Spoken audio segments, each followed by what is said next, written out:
मैं एक कम उम्र की लड़की थी। मेरे माँ बाप गुजर गए थे। मैं सड़क पे यूं ही भटक रही थी। एक सेठ की नज़र मुझ पर पड़ी। वो मुझे अपने साथ घर ले आए और मुझे काम पर रख लिया। वो अकेले ही रहते थे। रात को वे हर रोज एक लड़के को अपने कमरे में ले जाते और अंदर से अजीब गरीब आवाज आती थी। सुबह बच्चा गायब हो जाता था। ये रात जानने के लिए मैं उनके कमरे में छुप गई और डर के मारे मेरी चीख निकल गई, क्योंकि वहां तो मेरा नाम शिल्पा है। एक बहुत ही गरीब परिवार में मेरा जन्म हुआ, जहां हर रोज मेरे माता पिता में मारपीट होती थी। एक गंदी बस्ती में मेरी परवरिश हुई और थोड़ा बड़ी हुई तो मेरे माँ बाप दोनों गुजर गए। जिस बस्ती में मैं रहती थी वह मकान किराए का था। मेरे माँ बाप की मौत के बाद मकान मालिक ने मुझे घर से बाहर निकाल दिया। मैं सड़कों पर यूं ही भटकने लगी, खाने के लिए कूड़ेदान में खाना ढूंढने लगी। तभी वहां पर एक गाड़ी आकर रुकी। गाड़ी से एक बड़े सेठ बाहर निकले। करीब 35 साल के तो होंगे। उनकी नजर मुझ पर पड़ी। मैं काफी घबरा गई। अब मैं बेसहारा हो गई थी। किसी बुरे इंसान हाथ में मैं पड़ गई तो मेरी घबराहट शुरू हो गई। जब सेठ मेरे पास आने लगे, उन्होंने मुझसे कहा, तुम्हें भूख लगी है क्या? मुझे बहुत तेज भूख लगी थी तो मैंने अपना हाँ में सर हिलाया। भूख से बड़ा दुश्मन तो और कोई भी नहीं है। उन्होंने कहा, मुझे काम के लिए अपने घर में एक लड़की चाहिए। तुम मेरे घर काम करोगी क्या? उनकी बात सुनकर मैं हैरत में पड़ गई। वह मुझे जानते तक नहीं और अपने घर पर काम करने के लिए कह रहे हैं। मुझे सोच में डूबा देख उन्होंने कहा, तुम्हें घबराने की जरूरत नहीं है। मैंने सोचकर कहा, ठीक है, मैं काम करने के लिए तैयार हूं, पर आपने तो मेरे बारे में कुछ पूछा ही नहीं। उन्होंने कहा, बताओ अपने बारे में। मैंने अपने बारे में सब बता दिया, ये भी कि मेरे पास अब रहने को छत भी नहीं है। न जाने मैं ये सारी बातें क्यों बताई, मैं तो इन्हें जानती भी नहीं हूँ। शायद मेरी हालत अब इतनी बुरी हो चुकी थी कि मैं अनजान इंसान पर भरोसा करने लगी हूँ। उन्होंने कहा, कोई बात नहीं, चलो तुम मेरे साथ। अब तुम मेरे घर में ही रहना, खाना और वहाँ काम करना। मैं उनकी गाड़ी में बैठ गई। उन्होंने मुझे एक कपड़े की दुकान पर ले गए और मुझे कुछ कपड़े खरीद के दिए। काफी खूबसूरत कपड़े हैं। मेरे सारे कपड़े तो फटे पुराने हैं। फिर वह मुझे एक पार्लर में ले गए और पार्लर वाले से कहा कि मेरी हालत थोड़ी ठीक कर दे। पार्लर वाले ने मुझे नहाने को कहा और मैं नए कपड़े पहने और उसने मेरा होलिया ठीक कर दिया। जब मैं अपने आप को आईने में देखा तो मैं बहुत ही खूबसूरत लग रही थी। मैं मालिक के साथ उनके बड़े बंगले में आ गई। मालिक घर पर अकेले ही रहते थे। उन्होंने मुझे अपना काम समझा दिया और रहने के लिए एक छोटा सा कमरा भी दे दिया। रात को खाना खाने के बाद वह कहीं बाहर चले गए। फिर अपने साथ एक बच्चे को ले आए। उसको लेकर अपने कमरे में चले गए। मुझे बहुत ही अजीब लगा, पर मैं अपने कमरे में सोने चली गई। अचानक कुछ अजीबो गरीब आवाज से मेरी नींद खुल गई। मुझे लगा आवाज कहाँ से आ रही है। देखने के लिए मैं उठी, पर मैं हैरत में पड़ गई। ये आवाज मालिक के कमरे से आ रही थी। मैं अपने कमरे में वापस आ गई। मालिक के साथ रहकर मुझे रहने के लिए अच्छा कपड़ा और अच्छा खाना मिल रहा था। मैं काफी खुश थी और मैं सुनहरे सपने में डूब गई। जब सुबह हुई तो मैं कमरे से बाहर निकली और अपना काम करने लगी। मालिक का कमरा बंद था। शायद वह अभी सो रहे थे, लेकिन जब वह अपने कमरे से निकले मैं बहुत ही हैरान हुई। जो बच्चा कल रात उनके साथ उनके कमरे में गया था वह वापस नहीं आया। मालिक ने मुझसे कहा था कि तुम पूरे घर की सफाई करना, खाना बनाना और घर की सारी जिम्मेदारी उन्होंने मुझे थमा दी थी। बस उन्होंने कहा था कि मेरे कमरे और बेसमेंट में कभी भी मत आना। मैं अपने कमरे की सफाई खुद करता हूँ। मैं सारा काम कर लिया, पर उनके कमरे की सफाई को छोड़कर बेसमेंट में तो ताला लगा रहता था। मालिक दिन में कहीं बाहर चले गए, शायद अपने काम पर गए होंगे, पर उनका कमरा लॉक किया हुआ था। जब शाम हुई तो वह वापस आ गए। जब रात का खाना तैयार हो गया तो मैंने उन्हें बुलाया। मैं उन्हें खाना परोसा तो उन्होंने मुझसे कहा, तुम बहुत ही अच्छा खाना बनाती हो। ये सुनकर मैं तो मुस्कुराने लगी। खाना खाने के बाद वह फिर से कहीं बाहर चले गए और अपने साथ किसी दूसरे बच्चे को लेकर आए और उसे लेकर अपने कमरे में चले गए। मैं सोने चली गई, लेकिन आज भी अचानक ही मेरी आंख खुल गई। मुझे वह अजीबो गरीब आवाज फिर से आने लगी। न जाने क्यों आज मेरे दिल की धड़कन तेज हो गई। सुबह मैं जल्दी उठ गई और बाहर काम करने लगी। बस मुझे ये जानना था कि वह बच्चा वापस निकलेगा या नहीं, पर मालिक के उठने के बाद अपने कमरे से अकेले ही बाहर आए। बच्चा फिर से गायब था। ये रोज बच्चे को लेकर कमरे में जाते, फिर अकेले बाहर क्यों आते? बच्चा कहाँ जाता है? कहीं मेरे मालिक कोई गलत काम तो नहीं करते हैं? मुझे मन किया मैं उनसे जाकर पूछूं, पर डर के मारे मैं चुप रही। मुझे नई नई नौकरी मिली है, अगर उन्होंने मुझे बाहर निकाल दिया तो मेरा क्या होगा? लेकिन फिर मुझे ख्याल आया कि मैं इस घर में उनके साथ अकेली रहती हूँ, अगर मेरे साथ कुछ हो गया तो। पर मैंने एक बात गौर किया था कि मालिक कभी भी बुरी नजर से मेरी तरफ नहीं देखा। अपने साथ हमेशा लड़कों को ही लेकर आते। ये रोज रोज चलने लगा। रोज कोई ना कोई लड़का उनके साथ कमरे में जाता, उनके कमरे से आवाज आती और लड़का गायब हो जाता है। मैं इस बात से अंदर ही अंदर बहुत परेशान रहने लगी, लेकिन मैं अभी छोटी लड़की हूँ, मैं करूँ भी तो क्या करूँ? मैं उनके साथ अपने आप को बहुत ही सुरक्षित महसूस करने लगी थी। वह मुझे अक्सर ही बाहर ले जाया करते थे और बाहर से अच्छा खाना खिलाया करते थे, कपड़े भी खरीद कर दिया करते थे। एक दिन तो उन्होंने मुझे एक मोबाइल दिला दिया। उन्होंने कहा, जब मैं बाहर जाता हूँ तो बहुत दिक्कत होती है, तुम्हें कुछ बताना रहता है तो बता नहीं पाता हूँ। ये मेरी जिंदगी का पहला मोबाइल है, लेकिन हर रोज मैं इस तरह से बच्चे को गायब हो जाते देखे थे और आवाज भी पता नहीं किस चीज की आती थी।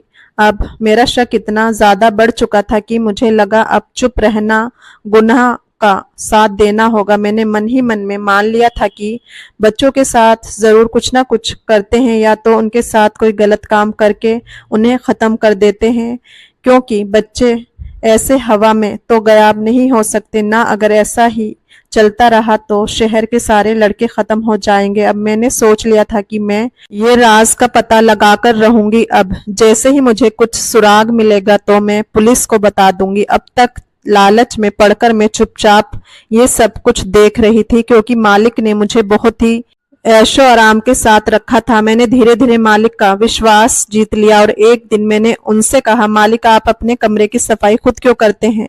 मुझे अच्छा नहीं लगता। जब आप कमरे में होते हो तो तब मुझे बुला लिया करो, मैं साफ कर दिया करूंगी। मेरा इस दुनिया में कोई भी नहीं है। आपको अगर लगता है कि मैं चोरी करूंगी तो ये सच नहीं। मालिक, आपने मुझे सहारा देकर मेरी जिंदगी बदल दी है, मैं आपको कभी धोखा नहीं दूंगी। मालिक ने मेरी बात सुनकर कहा, ऐसी कोई बात नहीं है।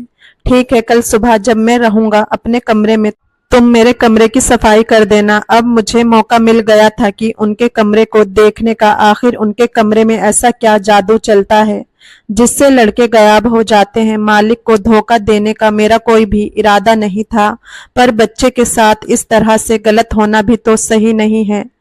मेरे दिल में सच्चाई भरी हुई थी। जब मैं सुबह उनके कमरे में गई तो देखा उनका कमरा बहुत बड़ा है। सोने के लिए एक बड़े से बेड है, पर कमरे के बीच में एक अजीब सी टेबल रखी हुई है, उसमें गद्दा भी है। लगता है कि किसी को सुलाया जाता होगा। मुझे तो कमरे से बाहर निकलने का एक ही दरवाजा नजर आया था, साथ में एक बाथरूम। घर की अच्छी सी सफाई करने के बाद में बाथरूम की सफाई के लिए मालिक की इजाजत ली। जब मालिक ने इजाजत दे दी तो मैं बाथरूम में गई और वहां पर जाकर हैरत में पड़ गई। बहुत ही खूबसूरत बाथरूम था, पर वहां भी कोई दूसरा दरवाजा नहीं था। अपना काम करने के बाद मैं मालिक को देखकर मुस्कुराई और बाहर निकल आई। मालिक को मुझ पर विश्वास हो गया था। उन्हें नहीं मालूम था कि मेरे दिमाग में क्या चल रहा है। अब मैंने सोच लिया था कि किसी तरह से मालिक के कमरे में घुसकर मैं उनके राज का पता लगाऊंगी। ऐसा मौका मिलना शायद नामुमकिन ही था, क्योंकि उनके कमरे में तभी मैं अंदर जा पाती थी जब वह कमरे में रहते थे, और जब वह बच्चे को लेकर आते थे तो मुझे ही दरवाजा खोलना पड़ता था। तो पहले से ही छुप पाना ये उम्मीद बिल्कुल भी नहीं थी। दिन बीतते चले गए और मुझे समझ नहीं आ रहा था कि क्या करूं। अचानक से एक दिन मुझे ख्याल आया कि मेरे पास तो मोबाइल है, अगर किसी तरह से मालिक के कमरे के अंदर में मोबाइल का कैमरा ऑन करके रख दूं तो अंदर जो भी होगा उसकी रिकॉर्डिंग हो जाएगी। पर कहीं मालिक की नजर अगर मोबाइल पर पड़ गई तो वह तो मेरी जान ही ले लेंगे। मुझे समझ ही नहीं आ रहा था कि जिस इंसान ने मुझे इतना सहारा दिया उनको धोखा दूं या नहीं, पर हर रोज एक जीता जागता बच्चा मेरी आंखों के सामने गायब हो जा रहा था। अगर पुलिस को बताऊं तो पुलिस इस बात की तहकीकात करे कि बच्चे कहाँ गायब हो रहे हैं। पुलिस मुझ गरीब लड़की की बात पर यकीन क्यों करेगी। एक दिन मैंने मालिक से कहा, मालिक क्या मैं आज रात को आपके कमरे में सो सकती हूँ। मालिक को मानो मेरी बात पर यकीन ही नहीं आ रहा था, मेरी तरफ अजीब निगाहों से देखने लगे। मैंने कहा, आज की ही दिन मेरी माँ गुजर गई थी, मैं नीचे सो जाऊंगी, आपको कोई भी परेशानी नहीं होगी। मालिक बस मैं आज की रात अकेले नहीं सोना चाहती हूँ। मुझे अपनी आंखों में आंसू भी लाना पड़ा था कि मेरे मालिक को मेरी बातों पर यकीन हो। उनके कमरे में जाने का या मोबाइल छुपाने का कोई भी रास्ता मुझे नहीं मिल पाया था, क्योंकि कमरा हमेशा ही वह लॉक करते थे और चाबी अपने पास ही रखते थे। मालिक ने कहा, ठीक है, नीचे बिस्तर लगाकर सो जाओ, पर वह काफी गहरी सोच में डूब गए थे। उन्हें यकीन ही नहीं हो रहा था कि उनके मुंह से ये बात निकल गई, क्योंकि शायद वह नहीं चाहते थे कि उनके कमरे में कोई दूसरा आए। मेरे आंसू देखकर ही उन्होंने मुझे अपने कमरे में एक रात गुजारने की इजाजत दे दी थी। मैं अपने आंसू पोंछकर अपना बिस्तर मालिक के बिस्तर के साइड में लगा दिया और जैसे ही मैं लेटी तो सोने का नाटक करने लगी। मालिक शायद बाहर चले गए थे और जब दरवाजा खोलने की आवाज आई तो मैंने देखा एक लड़के को लेकर आए हैं। लड़के को बिठाकर मालिक मेरे पास आए तो देखा कि मैं सो रही हूँ। वे फिर से उस लड़के के पास चले गए। मालिक ने अपने लैपटॉप में कुछ चलाया और एक अजीब सी आवाज वहां से आने लगी। अब मुझे समझ आया कि वह अजीब सी आवाज लैपटॉप से आई थी।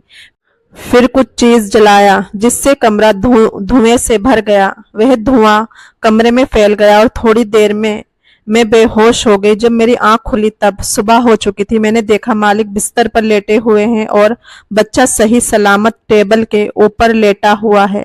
मैं भी चुपचाप लेटे हुई थी। मैं देखना चाहती थी कि आगे वह बच्चे के साथ क्या करते हैं।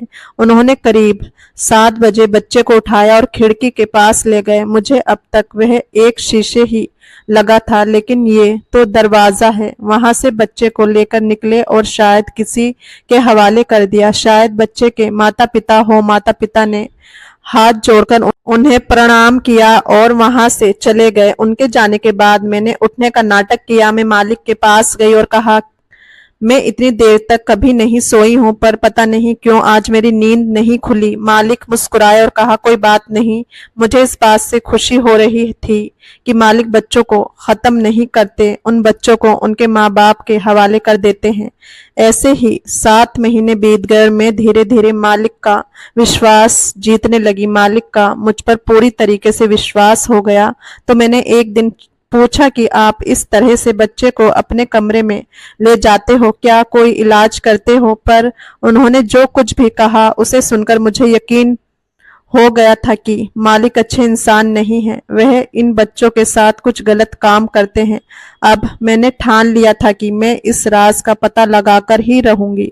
मैं इसलिए चुपचाप बैठ गई थी क्योंकि मुझे लगा था कि बच्चों को ये नहीं मारते हैं, पर अब इनकी बातों से मुझे यकीन हो गया था कि ये कुछ गलत काम कर रहे हैं। इन्होंने मुझसे कहा कि शकूर बस्ती इलाके में लोग जादू टोना सीखते हैं और शहर के अच्छे बच्चे पर ये जादू टोना कर देते हैं। मैं बस उन जादू टोना का उतार कर उन बच्चों को एक अच्छी जिंदगी देता हूँ, जिसके लिए माँ बाप मुझे कुछ पैसे देते हैं। मैंने ये जादू टोना उतारने की विधि सीखी हुई है।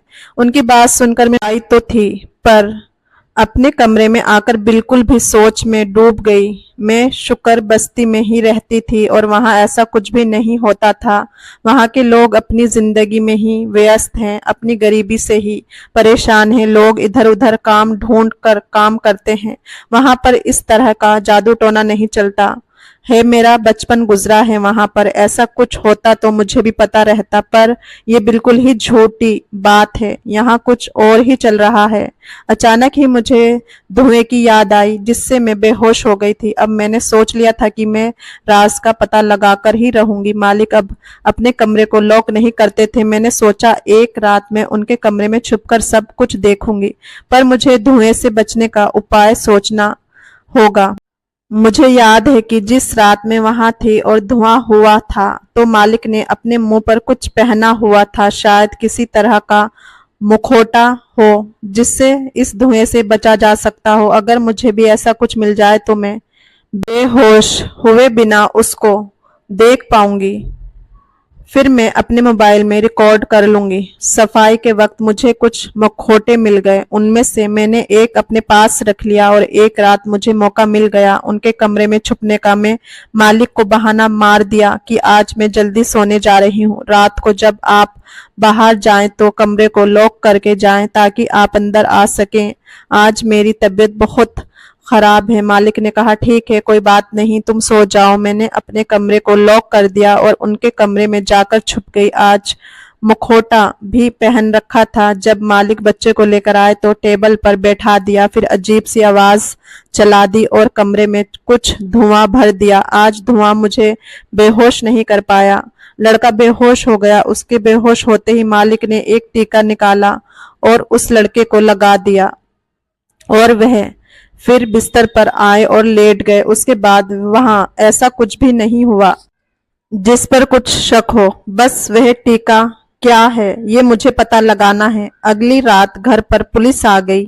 मालिक को गिरफ्तार कर लिया और अपने साथ ले गए। उन्होंने बच्चे को भी वहां से लेकर हॉस्पिटल गए। बच्चे को किसी तरह का दवा दिया गया था। दरअसल मालिक कोई दवा बनाते थे और उससे बच्चों का टेस्ट किया करते थे। जादू टोना वाली बात झूठी थी। पहले मालिक किसी बच्चे से मिलते थे और उसे कुछ खाने को देते थे। उसमें एक तरह की दवा होती थी जिससे बच्चा बिल्कुल पागल हो जाता था और जब बच्चा अपने माता पिता के पास पहुंचता तो उन्हें लगता कि अचानक बच्चे को क्या हो गया है। मालिक ने ये बात फैला दिया था कि शुक्र बस्ती वाले बच्चों पर जादू टोना कर देते हैं और उस जादू को उतारने के लिए मालिक के पास लोग अपने बच्चे छोड़ जाया करते थे जिनके ऊपर तरह तरह के दवा टेस्टिंग की जाती थी। मालिक का बेसमेंट में रेड पड़ी, वहां पर दवा बनती थी। पुलिस ने वहां से ढेर सारे दवा बरामद किया। मैंने मालिक को धोखा जरूर दिया था पर मुझे यकीन है कि इस समाज का भला हुआ। मुझे एक दवा मिल गई थी जिसे मैं पुलिस वालों को दे दिया था और सारी बातें बता दी। पुलिस ने जब उसे टेस्ट करवाया तो उसमें एक ऐसी दवा मिली जिसे बेचना कानूनी जुर्म है। फिर बाकी काम पुलिस ने ही किया। बाकी की सच्चाई पुलिस वालों ने ही निकाली। मैं फिर से बेसहारा हो गई थी, लेकिन मुझे कोई ना कोई काम तो मिल ही जाएगा क्योंकि मैंने काफी सारे लड़कों की जिंदगी बचाई थी। पुलिस वालों ने कहा था, तुम्हें दोबारा से कहीं काम मिल जाएगा, इसका इंतजाम हम कर देंगे। हाँ, जल्द ही एक घर में मुझे काम मिल गया। दोस्तों, कहानी पसंद आई हो तो लाइक, शेयर और चैनल को सब्सक्राइब जरूर करें। फिर मिलेंगे एक नई और दिलचस्प कहानी में। धन्यवाद।